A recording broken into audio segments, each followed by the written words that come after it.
He may have joined the club just 4 days ago, but there is no mistaking that there is a new Texan in the Senate. From government spending to gun control, this Tea Party Republican is ready to make his mark in a town that he has been none too shy to criticize.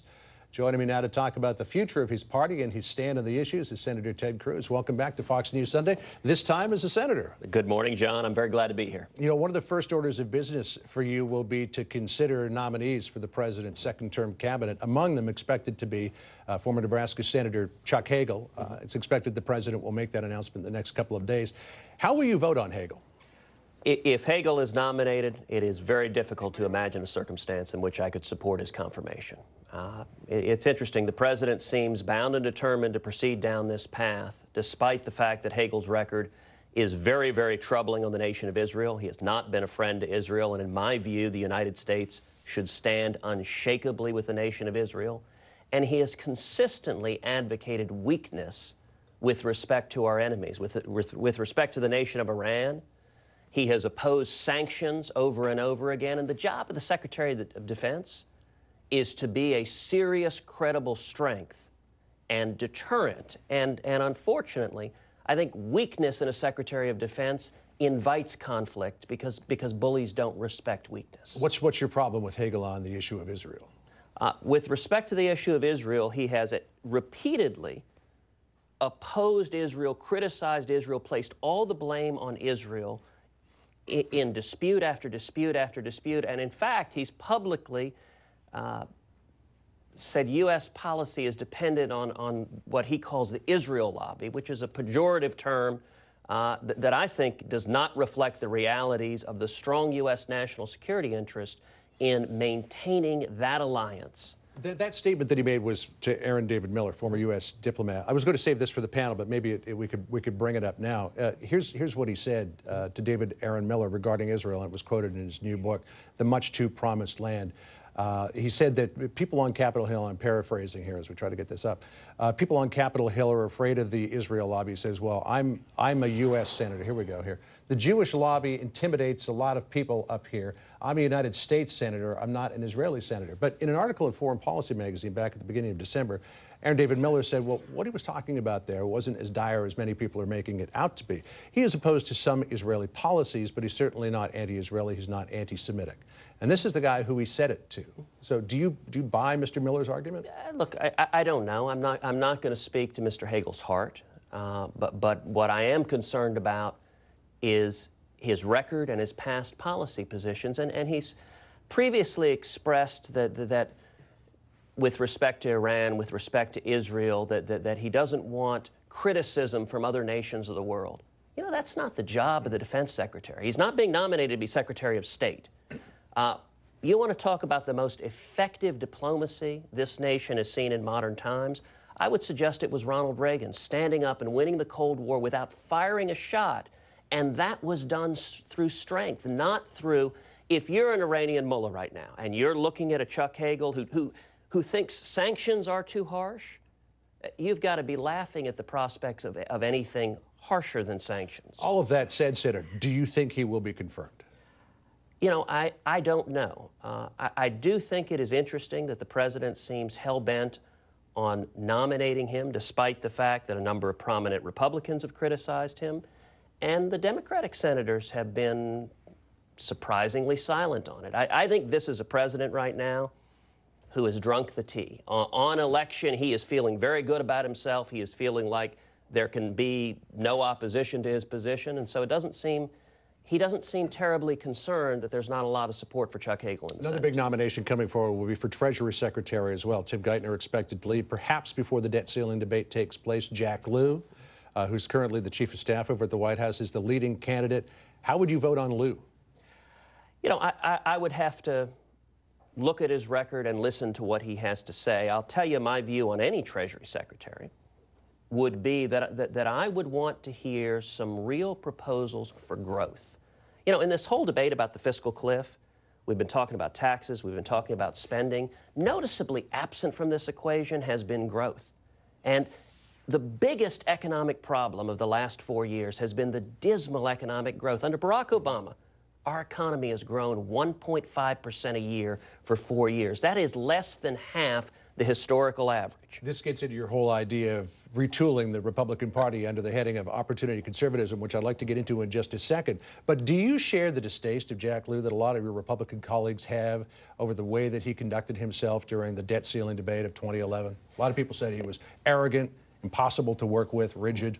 Well, I will confess I wasn't up here during that debate, so he wasn't arrogant to me, but I had not dealt with the man. So I'll keep an open mind.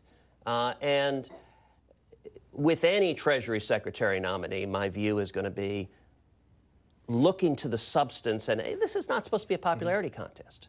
This is about fixing the problems that are affecting millions of Americans. You know, people all over this country, I don't think they're interested in the political squabbles in the Capitol. They're interested in getting the economy going, getting jobs back, and that's where our focus needs to be. So we've got a debt ceiling debate that's coming up again. You probably heard Mitch McConnell or heard of Mitch McConnell saying this morning, the revenue piece is done, no new taxes. Are you going to hold to that line, that the president will not get any more revenue, and the only thing that the president has to deal with here is spending cuts? Well, I'm going to suggest a slight tweak to it. Okay. I am happy for there to be lots of new revenue. I'm not happy for there to be new taxes.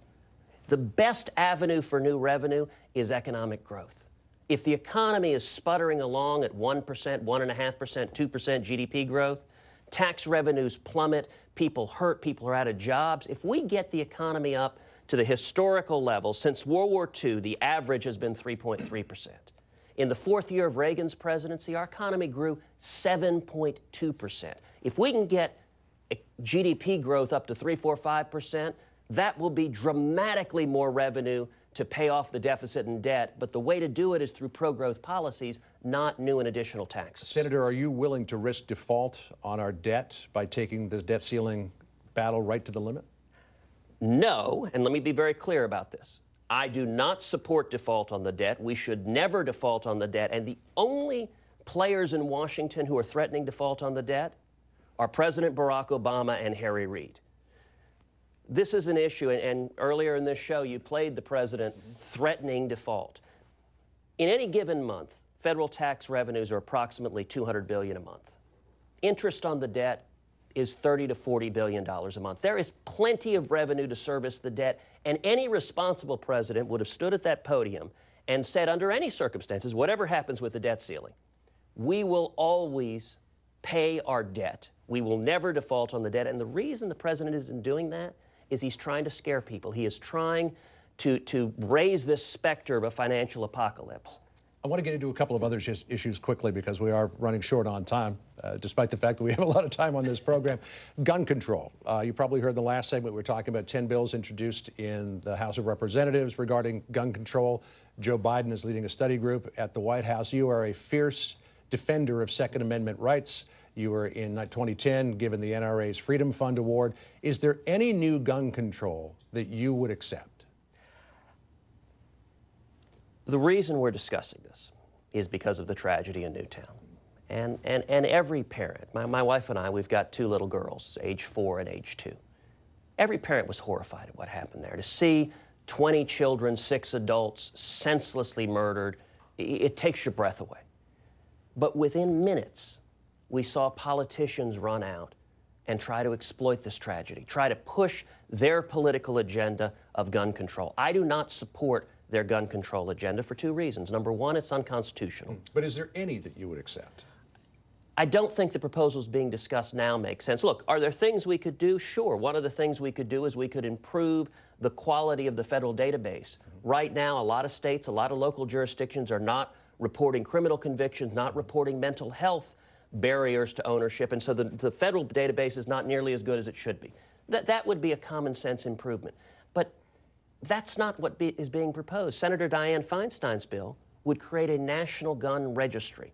I don't think the federal government has any business having a list of law-abiding citizens who choose to exercise their right to keep and bear arms. In the time we have left, Senator, I want to talk to you about the future of the Republican Party, because after what happened in November, a lot of people are talking about, wow, what do we need to do?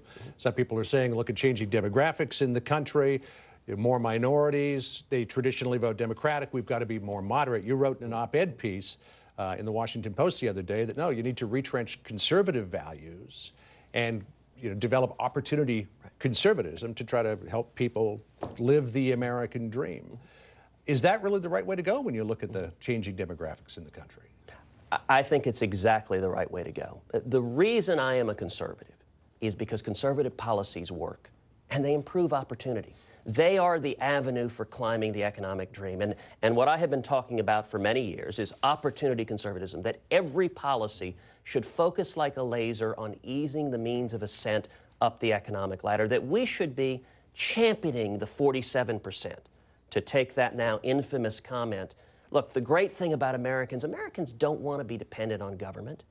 Dependency saps the spirit. It doesn't work. Americans want to stand on their own 2 feet, and the best way to do that is have policies that allow entrepreneurs and small businesses to thrive and to create jobs and advance the American dream. Senator, you said famously a couple of times, we don't have time to play the actual sound, but so many politicians get elected promising to go up to Capitol Hill, cut spending, live conservative values, then turn into spineless jellyfish. What's to prevent you from becoming a spineless jellyfish here in the climate of Washington? Well, you know, the great thing about the election we just went through is that we saw hundreds of thousands of grassroots activists across Texas and across the nation stand up against a mountain of money, a mountains of attacks. We weren't supposed to win this race. And so I feel like I'm coming into office surrounded by and lifted up by those grassroots conservatives who I am happy to stand with over and over again. But as Mitch McConnell proved the other day, governing requires compromise, particularly when you're in the minority in the Senate. A Democratic president just got reelected for another 4 years. So how, you know, it's one thing to criticize Washington when you're a candidate, but when you get here, you've got to govern. How do you do that? Well, I think the fiscal cliff deal was a lousy deal. But I think moving forward with the debt ceiling, I think those who believe in limited spending, in solving the debt and not bankrupting our kids, have the advantage in the negotiation on the debt ceiling. If we can stand strong and insist on, number one, structural reforms to fix the problems, and number two, pro-growth policies so we can grow the economy, we can get jobs back, we can get people back to work, I think we can win that debate and win that argument. I don't think what Washington needs is more compromise. I think what Washington needs is more common sense and more principle. Senator Cruz, it's good to get to know you. Thanks so much for dropping by, and good luck. Well, thank you. Thank you for having me. All right, appreciate it.